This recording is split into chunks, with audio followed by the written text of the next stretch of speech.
एक बार एक चुड़ैल थी। वो काले टोपी और काले कपड़े पहनती थी। उसके पास एक उड़ने वाली झाड़ू थी जिसे लेकर वो इधर उधर घूमती रहती थी। एक बार उसे भूख लगी और वो एक गांव में पहुंची। वहाँ एक आदमी खाना बना रहा था। वो वहाँ जाकर बैठ गई। उस खाने की खुशबू बहुत ही अच्छी थी। उस खाने की खुशबू को सूंघकर उसने सोचा कि क्यों ना मैं इस रसोइये को अपना गुलाम बना लूं, फिर मैं रोज रोज स्वादिष्ट खाना खा सकूंगी। मेरी बात सुनो। हेलो, इधर देखो, क्या नाम है तुम्हारा? वो रसोइया उस डायन को देखकर डर जाता है। मेरा नाम किशोरी है और मैं एक रसोइया हूँ। देखो, मेरे पास एक जादुई मसाला है जो मेरे महल में है। अगर तुम मेरे साथ चलो तो मैं तुम्हें दे सकती हूँ, जिसे लेकर तुम बहुत ही अच्छा और स्वादिष्ट खाना बना सकते हो। अगर तुम चाहो तो मैं तुम्हें दे देती हूँ। लेकिन वो मसाला मैं कैसे ले सकता हूँ? मैं तुम्हारे महल कैसे जाऊँगा? अरे, तुम उसकी चिंता क्यों करते हो? मेरे पास एक जादुई झाड़ू है, हम उस पर बैठकर चलेंगे। तुम चलना और वापस आ जाना अपना मसाला लेकर। इतना बोलते ही वो डायन उस झाड़ू को अपने पास बुलाती है और वो झाड़ू उस डायन के पास आ जाता है। उस झाड़ू को देखकर किशोरी को कुछ राहत मिलती है और लालच भी आता है, इसलिए वो उस डायन के साथ चलने के लिए तैयार हो जाता है और वो दोनों बैठकर डायन के महल की ओर निकल पड़ते हैं।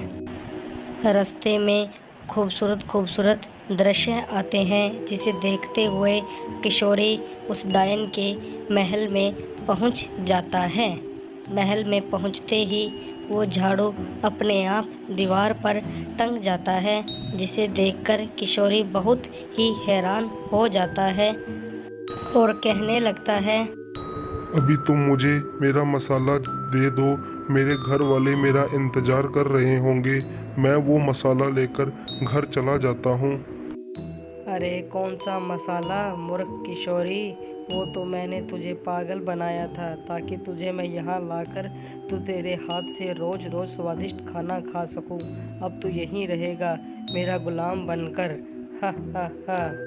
फिर वो जादूगरनी जादू से कुर्सी को अपनी तरफ बुलाकर उस पर बैठ जाती है। ये सुनकर किशोरी डर जाता है, लेकिन वो बहुत ही चालाक होता है। वो सोचता है क्यों ना इस डायन को सबक सिखाया जाए।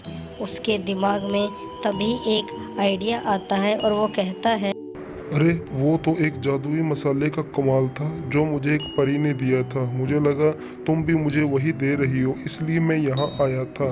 वो तो घर रह गया, उसे लेने के लिए वापस घर जाना पड़ेगा, नहीं तो स्वादिष्ट खाना नहीं बन पाएगा। डायन कुछ सोचकर कहती है, ठीक है, हम मसाला लेने के लिए तुम्हारे घर वापस चलते हैं। और वो दोनों जादुई झाड़ू पर बैठकर फिर से उस किशोरी के घर की तरफ निकल पड़ते हैं और कुछ ही देर में किशोरी के घर पहुंच जाते हैं। किशोरी नीचे उतर जाता है। किशोरी, तुम जल्दी से वो मसाला ले आओ, मैं यहीं बैठकर तुम्हारा इंतज़ार करती हूँ और थोड़ा जल्दी करना, मुझे खाना खाना है। तो किशोरी हंसता है और कहता है, अरे मूर्ख डायन, जैसे तूने मुझे पागल बनाया, मैंने भी तुझे बनाया। अब देख मैं तुझे कैसे मजा चखाता हूँ। इतना कहकर वो किशोरी अपनी तलवार से उस डायन की झाड़ू को काट देता है और डायन नीचे गिर जाती है और तड़पने लगती है और उसकी झाड़ू भी टूट जाती है। उसके बाद उस डायन को पैदल ही भागते हुए अपने घर की ओर निकलना पड़ता है और वो बहुत ही थक जाती है। फिर उसकी झाड़ू कभी नहीं देखी गई।